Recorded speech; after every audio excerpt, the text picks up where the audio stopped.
ನಮಸ್ಕಾರ ಸ್ನೇಹಿತರೆ, ಈ ವಾರದ ಇನ್ನೊಂದು ಹೊಸ ಸಂಚಿಕೆಗೆ ನಿಮ್ಮೆಲ್ಲರಿಗೂ ಸ್ವಾಗತ ಸುಸ್ವಾಗತ. ನಾನು ನಿಮ್ಮ ದೀಪಕ್ ಶೆಟ್ಟಿ. ಈ ದಿನ ಎಂಥದ್ದು ಗೊತ್ತಾ, ಒಂದು ಅದ್ಭುತವಾದ ಡೆಲಿಷಿಯಸ್ ರೆಸಿಪಿನ ಹೇಳ್ಕೊಡ್ತಾ ಇದ್ದೀನಿ. ಅದು ಯಾವುದು ಅಂತ ಹೇಳಿದ್ರೆ, ಅದು ಮನೆಯಲ್ಲಿ ಮಾಡ್ತಕ್ಕಂಥ ಸುಲಭವಾದ ಚಿಕನ್ ರೋಸ್ಟ್ ಕಣ್ರಿ. ತುಂಬ ಸುಲಭವಾಗಿ ಮನೇಲಿರ್ತಕ್ಕಂಥ ಇಂಗ್ರೀಡಿಯೆಂಟ್ಸ್ನ ಯೂಸ್ ಮಾಡಿ ಯಾವುದೇ ರೀತಿಯಾದ ಖರ್ಚಿಲ್ದಿರ ಸುಲಭವಾಗಿ ಟೇಸ್ಟಿಯಾಗಿ ಡೆಲಿಷಿಯಸ್ ಆಗಿ ಈ ಒಂದು ಚಿಕನ್ ರೋಸ್ಟನ್ನು ಹೇಗೆ ಮಾಡಬೇಕು, ಜೊತೆಯಲ್ಲೇ ಈ ಒಂದು ಚಿಕನ್ಗೆ ಒಂದು ಮಸಾಲ ಪೌಡರ್ ಬರುತ್ತೆ. ಆ ಒಂದು ಮಸಾಲ ಪೌಡರ್, ಚಿಕನ್ ಮಸಾಲದ ಒಂದು ಪೌಡರ್ನ ಸಹ ನಾನೊಂದು ವಿಡಿಯೋದಲ್ಲಿ ಹೇಳ್ಕೊಡ್ತೀನಿ. ಹಾಗಾಗಿ ಸ್ಕಿಪ್ ಮಾಡ್ದಿರ ಕೊನೆಯವರೆಗೂ ನೋಡ್ತಾ ಇರಿ. ಯಾವ ರೀತಿ ಮಾಡೋದು ಅಂತ ಸ್ಟೆಪ್ ಬೈ ಸ್ಟೆಪ್ ಹೇಳ್ಕೊಡ್ತೀನಿ. ಹಾಗಾದರೆ ಮತ್ತಿನ್ನು ಯಾವುದೇ ತಡ ಮಾಡ್ದಿರಾ ನಡೀರಿ, ಈ ಬ್ಯೂಟಿಫುಲ್ ಮತ್ತು ಯಮ್ಮಿ ಆಗಿರ್ತಕ್ಕಂಥ ರೆಸಿಪಿ ಯಾವ ರೀತಿ ಮಾಡಬೇಕು ಅನ್ನೋದನ್ನು ನೋಡುವ.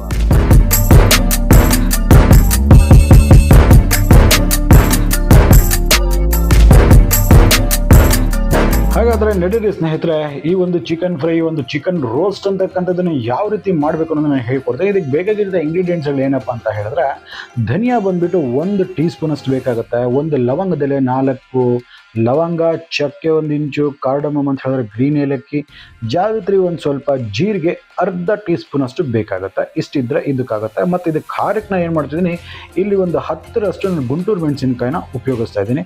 ಒಂದು 2 ಉದ್ದುದ ಹಚ್ಚಿರ್ತಕ್ಕಂಥ ಈರುಳ್ಳಿ, ಮತ್ತು ಒಗ್ಗರಣೆಗೆ ಏನು ಬೇಕಂತಂದರೆ ಶುಂಠಿ ಬೆಳ್ಳುಳ್ಳಿ ಪೇಸ್ಟು, ಅರಿಶಿನ, ಮತ್ತು ಒಂದು ಸ್ವಲ್ಪ ಜಾಸ್ತಿ ಕರಿಬೇವಿನ ಸೊಪ್ಪು ಬೇಕಾದ್ರೆ ತುಂಬ ಇಂಪಾರ್ಟೆಂಟ್ ಆಗುತ್ತೆ. ಹಾಗೆ ಸ್ವಲ್ಪ ಉಪ್ಪು, ಖಾರದ ಪುಡಿ, ಮತ್ತು ಗಾರ್ನಿಷಿಂಗೋಸ್ಕರ ಸ್ವಲ್ಪ ಕೊತ್ತಂಬರಿ ಸೊಪ್ಪು, 3 ಟೇಬಲ್ ಸ್ಪೂನಷ್ಟು ಎಣ್ಣೆ, ಮತ್ತು 500 ಗ್ರಾಮಷ್ಟು ಸ್ವಲ್ಪ ಫ್ಯಾಟ್ ಇರ್ತಕ್ಕಂಥ ಚಿಕನ್. ಇದನ್ನು ಯಾವ ರೀತಿ ಮಾಡಬೇಕಂತ ಹೇಳ್ಕೊಡ್ತೀನಿ ನೋಡಿ.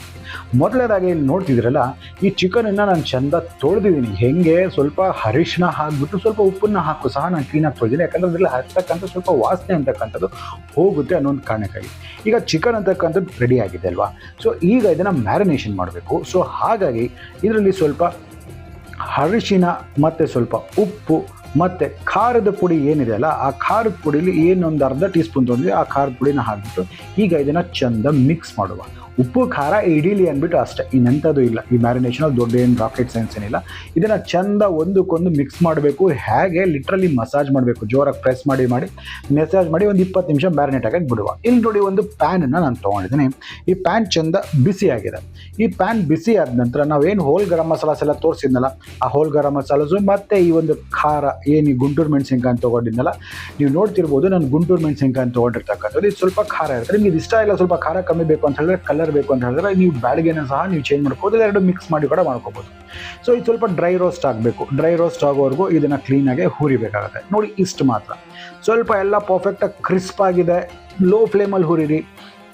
ಎಲ್ಲ ಕ್ರಿಸ್ಪ್ ಆಗಿದೆ ಅಂದಾಗ ಇದೊಂದು ಪ್ಲೇಟಲ್ಲಿ ತೆಗೆದುಬಿಟ್ಟು ಇದನ್ನು ಫೈನ್ ಪೌಡರ್ ಆಗಿ ಮಾಡಿ ಇದನ್ನು ಪಕ್ಕಕ್ಕೆ ಇಟ್ಕೋಬೇಕಾಗುತ್ತೆ. ಫೈನ್ ಪೌಡರ್ ಮಾಡಬೇಕು, ನೆನಪಿರಲಿ, ನೀರು ಹಾಕಬಾರ್ದು. ಈಗ ಈ ಒಂದು ರೋಸ್ಟ್ ಮಾಡೋಕ್ಕೆ ಶುರು ಮಾಡೋಣ. ಒಂದು ಬಾಣಲೆಯನ್ನು ನಾನು ತೊಗೊಂಡಿದ್ದೀನಿ. ಬಾಣಲೆ ಚೆನ್ನಾಗಿ ಹೀಟ್ ಆದ ನಂತರ ಇದರಲ್ಲಿ ಒಂದು 3 ಟೇಬಲ್ ಸ್ಪೂನಷ್ಟು ಎಣ್ಣೆ ಹಾಕ್ಕೊಳ್ಳಿ. ಒಂದು ಗಮನಕ್ಕೆ, ನೀವು ಚಿಕನ್ ಅಂತಕ್ಕಂಥದ್ದು ಏನಿರುತ್ತೆ ಸ್ವಲ್ಪ ಫ್ಯಾಟ್ ಇದ್ದರೆ ಎಣ್ಣೆ ಕಮ್ಮಿ ಹಾಕ್ಕೊಳ್ಳಿ. ಈಗ ಇದರಲ್ಲಿ ಈ ಆನಿಯನ್ಸ್ ಅಥವಾ ಏನು ಉದ್ದುದ ಹಚ್ಚಿದನಲ್ಲ ಈರುಳ್ಳಿನ ಹಾಕ್ಬಿಟ್ಟು ಇದನ್ನು ಗೋಲ್ಡನ್ ಬ್ರೌನ್ ಬರೋವರೆಗೂ ನೀವು ಇದನ್ನು ಕುಕ್ ಮಾಡಲೇಬೇಕು. ಇದು ತುಂಬ ಅಂದರೆ ತುಂಬ ಇಂಪಾರ್ಟೆಂಟ್, ನೆನ್ಪಿಟ್ಕೊಳ್ಳಿ. ಸ್ವಲ್ಪ ಟೈಮ್ ತೊಗೊಳುತ್ತೆ. ಟೈಮ್ ತೊಗೊಂಡ್ರೂ ಪರವಾಗಿಲ್ಲ. ಈ ಆನಿಯನ್ಸ್ ಅಂತಕ್ಕಂಥದ್ದು ಚೆನ್ನಾಗಿ ರೋಸ್ಟ್ ಆದ್ರೇ ಈ ಒಂದು ರೆಸಿಪಿಗೆ ಟೇಸ್ಟ್ ಬರೋದು, ಈ ರೋಸ್ಟ್ಗೆ. ಸೊ ಹಾಗಾಗಿ ಇದಾಗಲಿಕ್ಕೆ ಟೈಮ್ ತೊಗೊಳುತ್ತೆ. ಸೊ ನೋಡಿ, ಇಷ್ಟು ಮಾತ್ರ. ಇನ್ನೇನು ಗೋಲ್ಡನ್ ಬ್ರೌನ್ ಟರ್ನ್ ಆಗ್ತದೆ ಅನ್ಸುತ್ತಲ್ವ. ಸೊ ಈ ಟೈಮಲ್ಲಿ ಶುಂಠಿ ಬೆಳ್ಳುಳ್ಳಿ ಪೇಸ್ಟನ್ನು ನಾನು ಹಾಕ್ಕೊಳ್ತಿದ್ದೀನಿ. ಎಷ್ಟು? 1 tea spoon, more than enough. ಈಗ ಈ ಶುಂಠಿ ಬೆಳ್ಳುಳ್ಳಿ ಪೇಸ್ಟ್ ಏನಾಗಬೇಕು, ಇದರ ಹಸಿ ವಾಸನೆ ಹೋಗಬೇಕು, ಎಲ್ಲ ಕ್ಲೀನಾಗಿ ಸಾತೆ ಆಗಬೇಕು. ಇದಾಗಲಿಕ್ಕೆ ಒಂದು 2 ನಿಮಿಷ ತೊಗೊಳುತ್ತೆ. ಕ್ಲೀನಾಗಿ ಇದನ್ನು ಹಸಿ ವಾಸನೆ ಹೋಗೋರು ಕುಕ್ ಮಾಡುವ. ಇದರಲ್ಲಿ ಈಗ ಸ್ಟಾರ್ ಆಫ್ ದ ಶೋ, ಕರಿಬೇವಿನ ಸೊಪ್ಪು ಒಂದು ಅರ್ಧ ಕಪ್ನಷ್ಟು ಹಾಕ್ಬಿಟ್ಟಿದ್ದೀನಿ. ಎಷ್ಟು ಜಾಸ್ತಿ ಹಾಕಿದ್ರೆ ಅಷ್ಟು ಚೆಂದ ಇರುತ್ತೆ. ಒಂದು ಸ್ವಲ್ಪ ಹಾಕ್ಕೊಳ್ಳಿ. ಇದು ಚೆನ್ನಾಗಿ ಫ್ರೈ ಆಗಬೇಕು. ಆಗಲೇ ಒಂದು ಒಳ್ಳೆ ಫ್ಲೇವರ್ ಮತ್ತು ಅರೋಮಾ ಈ ಡಿಶ್ಶಿಗೆ ಕೊಡ್ತಕ್ಕಂಥದ್ದು. ಸೊ ಈಗ ನಾವೇನು ಮ್ಯಾರಿನೇಟ್ ಮಾಡಿಟ್ಟಿದ್ವಲ್ಲ, ಆ ಚಿಕನನ್ನೆಲ್ಲ ಇದರಲ್ಲಿ ಹಾಕ್ಕೊಳ್ತಾ ಇದ್ದೀನಿ. ಈಗಲೇ ಬರ್ತಕ್ಕಂಥದ್ದು ಮೇಯ್ನ್ ಟ್ವಿಸ್ಟ್. ಇದನ್ನು ನಾವು ಕಂಪ್ಲೀಟಾಗಿ ಮಿಕ್ಸ್ ಮಾಡ್ತಾ ಇದನ್ನು ನಾವು ತಿರುಗಿಸ್ತಾ ಮಿಕ್ಸ್ ಮಾಡ್ತಾ ಇರಬೇಕು. ಕಾರಣ ಏನಪ್ಪ ಅಂತ ಹೇಳಿದ್ರೆ ಯಾವುದೇ ಕಾರಣಕ್ಕೂ ಇದರಲ್ಲಿ ನಾವು ನೀರನ್ನು ಹಾಕೋದಿಲ್ಲ. ಸೊ ಹೌದು, ಚಿಕನ್ನಲ್ಲಿ ಯಾವುದೇ ಕಾರಣಕ್ಕೂ ನೀರು ಹಾಕ್ದಿರಾ ನಾವು ಇದನ್ನು ಕುಕ್ ಮಾಡ್ತಾ ಇದ್ದೀವಿ. ರೀಸನ್ ಏನಪ್ಪ ಅಂತ ಹೇಳಿದ್ರೆ ಆ ಚಿಕನ್ನಲ್ಲಿ ನೀರಿನ ಅಂಶ ಇರುತ್ತೆ ಅಲ್ವಾ. ಸೊ ಒಂದು 5 ನಿಮಿಷ ಲಿಡ್ಡಲ್ಲಿ ಮಾಡಿ ಬಿಟ್ಬಿಟ್ಟು ಬೇಕಾದ್ರೆ ಒಂದು 5 ನಿಮಿಷ ನೀವು ಲಿಡ್ಡನ್ನು ಕ್ಲೋಸ್ ಮಾಡಿ ಕುಕ್ ಮಾಡ್ಲಿಕ್ಕೆ ಬಿಡ್ತಿದ್ದೀನಲ್ವ. ನೀವು ನೋಡಿ ಬೇಕಾದ್ರೆ ಒಂದು 5 ನಿಮಿಷ ಬಿಟ್ಟಿದ ತಕ್ಷಣ ನೋಡಿ ಆ ಚಿಕನಲ್ಲಿ ಇರ್ತಕ್ಕಂಥ ಜ್ಯೂಸಸ್ ಎಲ್ಲ ನೀರು, ಆ ಚಿಕನ್ ಇರ್ತಕ್ಕಂಥ ನೀರು, ಆ ಚಿಕನ್ ಇರ್ತಕ್ಕಂಥ ಫ್ಯಾಟ್ ಎಲ್ಲ ಕರಗಿ ಅದರದ್ದೇ ಜ್ಯೂಸಸ್ ಅಲ್ಲಿ ಈ ಚಿಕನ್ ಕುಕ್ ಆಗಬೇಕು. ಆಗಲೇ ಆ ಒಂದು ಚಿಕನ್ ಫ್ರೈಗೆ ಒಂದು ಅದ್ಭುತವಾದ ಟೇಸ್ಟ್ ಬರುತ್ತೆ. ಹೌದು, ಒಂದು 5 ನಿಮಿಷ ಕುಕ್ ಮಾಡಿದ್ರಿ. ಎಲ್ಲಿವರೆಗೂ ಕುಕ್ ಮಾಡಬೇಕಪ್ಪ ಅಂತ ಹೇಳಿದ್ರೆ ನಾನು ವೀಡಿಯೋಸ್ ಫಾಲೋ ಮಾಡ್ತೀನಿ ನೋಡಿ, ಮಿಲಾರ್ಡ್ ಎಫೆಕ್ಟ್ ಅಂತ ಒಂದು ಬರುತ್ತೆ. ನೋಡಿ ಮೇಲ್ಗಡೆ ಚಿಕನ್ ಮೇಲ್ಗಡೆ ಎಲ್ಲ ರೆಡ್ ಸ್ಪಾಟ್ಸ್ ಬರ್ತಾ ಇದೆ.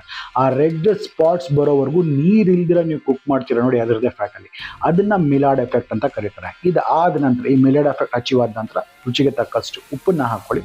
ನಾವೇನಪ್ಪ ಮೊದಲಿಗೆ ಚಿಕನ್ ಮಸಾಲ ತೋರಿಸಿದ್ನಲ್ಲ ಆ ಚಿಕನ್ ಮಸಾಲ ಎಲ್ಲನೂ ಇದರಲ್ಲಿ ಹಾಕ್ಕೊಂಡ್ಬಿಡುವ.